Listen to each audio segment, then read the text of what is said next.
I was arranging my spice rack and I figured I might as well come and we talk spices together. So for starters, do you know the shelf life of the spices you have in your kitchen? Are they expired? Do you keep track? Do you care?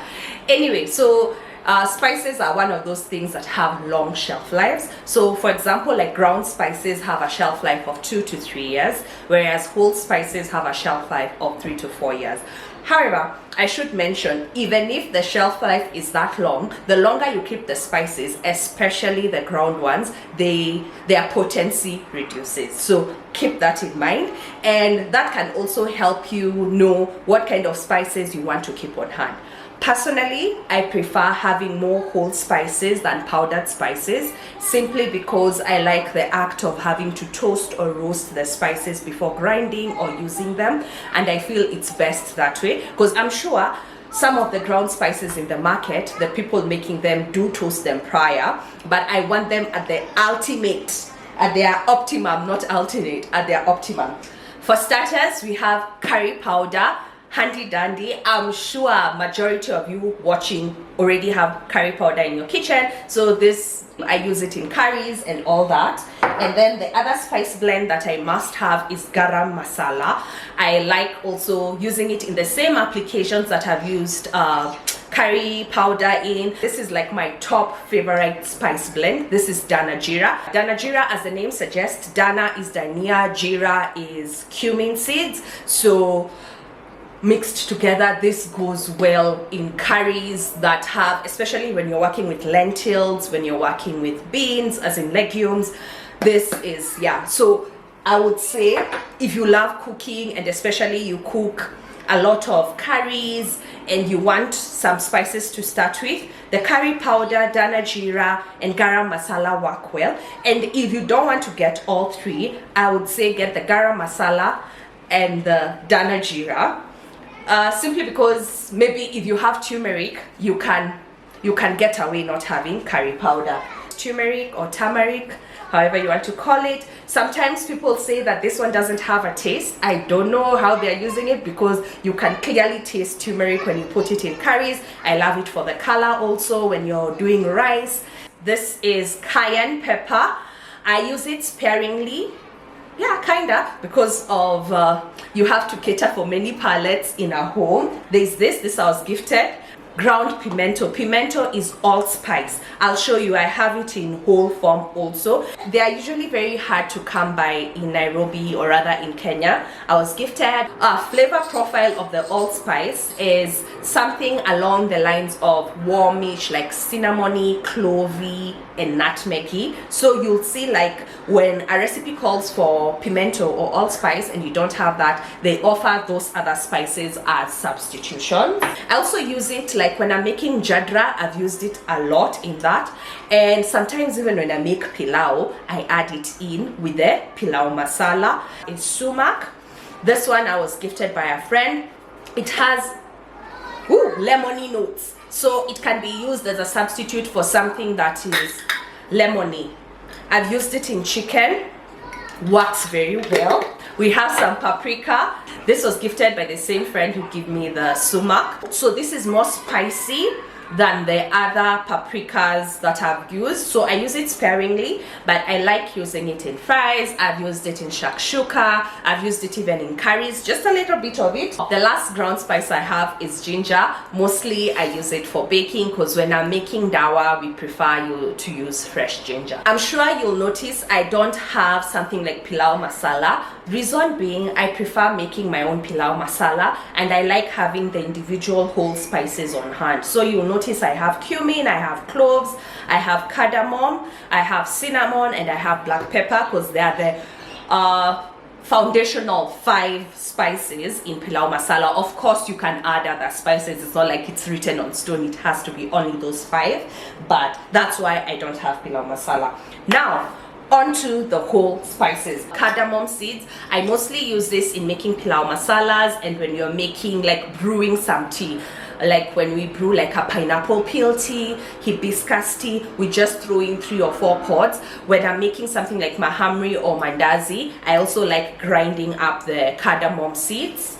Of course, can I be gatueri without black pepper? I have black pepper in plenty, because when you put salt, you put black pepper, well, except in cakes. Dried rosemary, this I was gifted, so that's why I have. I tend to usually have fresh. Do you know those spices you buy for specific recipes and you don't use a lot of? So this is one of them. These are mustard seeds.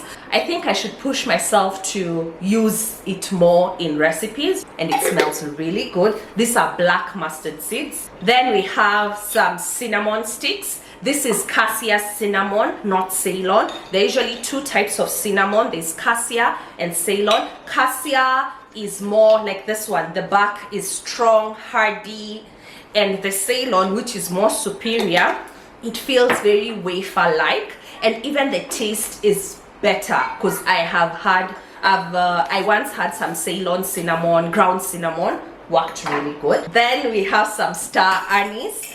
Star anise, I love that licorice smell and taste that it gives. Again, this usually goes into when you're making like a pineapple peel tea, hibiscus tea. I like throwing 2 or 3 in rice, especially when I'm just steaming rice. I'm not doing anything else to the rice. I like putting the star anise. I've also used it when I'm making jadra and pilau, so you just add it in. I have some fennel. This I bought when I was making Chinese 5-spice, and I haven't used a lot of it, so again I should push myself to lean towards recipes that will require me using fennel. We have some nutmeg. This I use when I'm making like a bechamel. I like grating nutmeg on top. I also use it a lot in baking. And once you start using freshly grated nutmeg, as in the already powdered one that is in the supermarket, does not compare. Carob seeds or ajwain seeds, this I bought to use in what was I making? I initially bought because I wanted to try to make this Indian snacks, gantia. Greatly backfired on me. I didn't try again. I should try again, but it works so well in samosas. When I'm making samosas as part of the mini, I feel like this is one a must have when you're making samosas. Just a little goes a long way, but ajwain seeds, perfect in samosas, in kebabs. And then we have some red chili flakes. This you can use anywhere to add some heat. When I make like my candied jalapenos, I like adding the red chili flakes. This is not a spice, it's a seed, but it's here, so I might as well talk about it. So these are some poppy seeds. I use this in baking when I'm making lemon poppy cakes, or there's a time I made some lemon poppy pancakes, so that works. I mentioned cloves, carafoo. I feel like this is also a very heavy lifter when it comes to making pilau masala. Sometimes I use it in rice, the same way like I use star anise. I can use it in the same way to just give that flavor profile. I also use it when I'm making pineapple peel tea and when I'm making hibiscus tea. Here I have some dried thyme. It's quite a lot. I can't remember where I bought it, and where I bought it, you know, Pierre, oopsie, be careful where you buy your spices, because sometimes they don't do a good job of cleaning out the chaff. So like this one has very many. Anyway, I understand the small branches are branches of the thyme leaves, so it's not like it sticks from other places, but sometimes it can be icky. I don't know, let me not say icky. It can be a bother refined it, so that's why it's still a lot. And it's not like I don't use thyme. I end up using fresh thyme. I have some coriander seeds. Again, this perfect. And these ones, you don't even have to ground them completely. You can dry roast on a pan, then put in a mortar and pestle, and then roughly crush, and then use it in your curries. I have some dried red chilies. So these ones I normally use, I just add them whole. For example, like I'm making a stock, I throw it in, and then when I'm ready to serve, I just fish them out. Last but not least is bay leaves. Again, is another spice that catches flack for not having taste, and I feel like you have to use it to maybe appreciate it. I use it when I'm braising. Anytime I'm braising anything, bay leaves have to feature.